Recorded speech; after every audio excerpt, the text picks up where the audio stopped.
তুমি ছাড়বাই আমারে, ভাবতেই জানি কেমন মনে ব্যথা লাগে রে।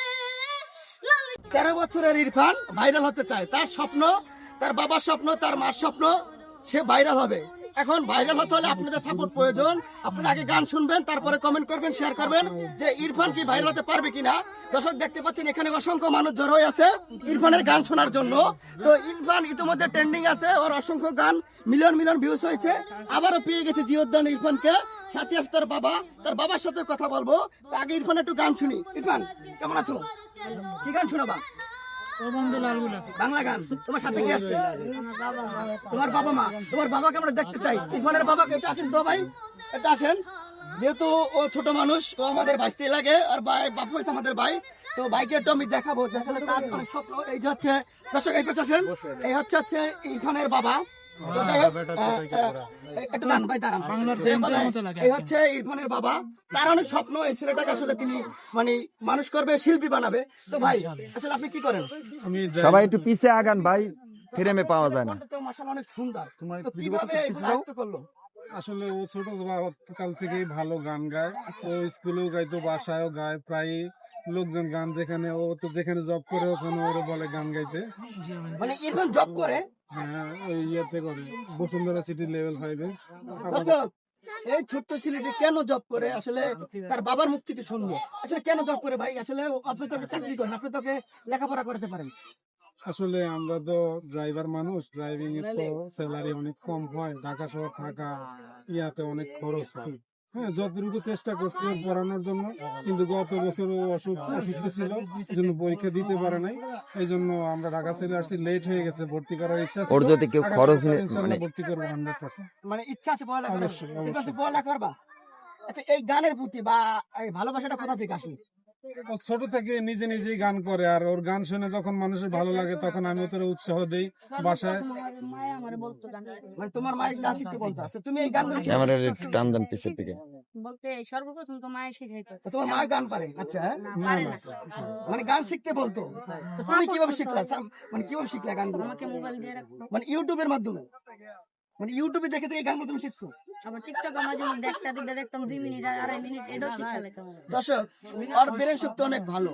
মানে ইউটিউবে গান দেখে, টিকটকে গান দেখে এই গানগুলো আয়ত্ত করছে।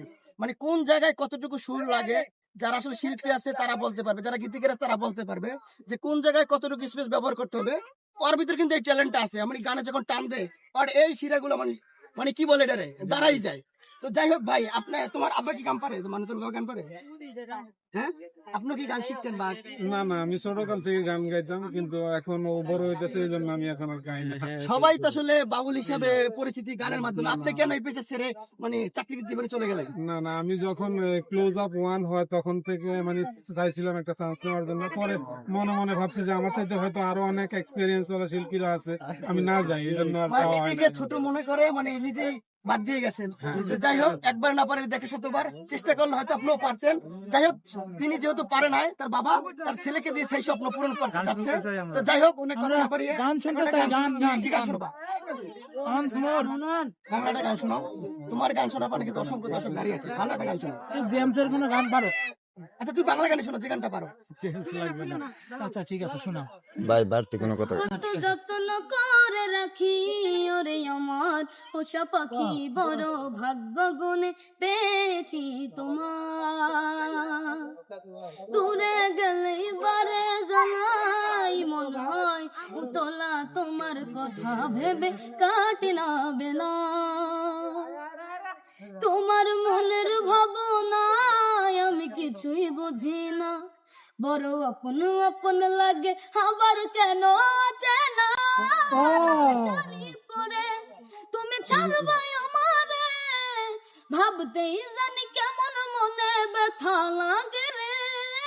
লাল শাড়ি পরে তুমি ছাড়বাই আমারে, ভাবতেই জানি কেমন মনে ব্যথা লাগে রে। যাই হোক দর্শক, গানটি কেমন লাগলো অবশ্যই কমেন্টে জানাবেন। তো ভাই, আপনার স্বপ্ন কি? মানে ছেলেকে নিচ্ছে কি?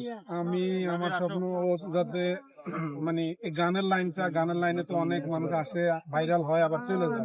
আমি চাই দর্শকদের উদ্দেশ্যে একটাই কথা বলার, যে ওর যে এখন ভাইরাল হয়েছে কয়দিন পরে যাতে ওর ভুলে না যায়, হ্যাঁ, ও যাতে একটা গানের সুব্যবস্থা করা যায় ওর জন্য। হ্যাঁ, দর্শক যেই ভালোবাসা দিছে, আমি দর্শকদের প্রতি অনেক কৃতজ্ঞ, যা বলার ভাষা নাই। হ্যাঁ, এবার একটা বিষয় হচ্ছে, ও তো এখন ভাইরাল হয়ে গেছে, আর অনেক গানই সোশ্যাল মিডিয়ায় ভাইরাল। তো বিষয় হচ্ছে, ও তো পড়ালেখা করে না, চাকরি করে। এখন কেউ যদি কোনো সহযোগিতা করতে চায় আপনাকে, আপনি কি সেটা নেবেন? খুশি হয়ে দিলে নিব, সাহায্য দিলে নিব না। মানে যদি ভালোবেসে আর গানের প্রশংসা করে বা ভালোবাসে দিয়ে, তাহলে নিবেন। তো দর্শক, যদি কেউ চান ইরফানকে সহযোগিতা করতে পারেন, ছেলেটি আসলে সামনে চাচ্ছে যে গান গিয়ে আসলে সামনে বিষয় হবে এবং ভালো শিল্পী হবে, তার বাবারও স্বপ্ন। তো ইরফান পড়ালেখা করে না, ইরফানের বাবা আমাদের সাথে ওয়াদাবদ্ধ হয়েছে যে তাকে স্কুলে ভর্তি করাবে। কেমনে নিবে? হ্যাঁ হ্যাঁ, 100%। কেমনে নিবে? তো যাই হোক দর্শক, গানটি কেমন লাগলো অবশ্যই কমেন্ট সেকশনে জানাবেন। তো সবাই ভালো থাকবেন, সুস্থ থাকবেন, আল্লাহ হাফেজ।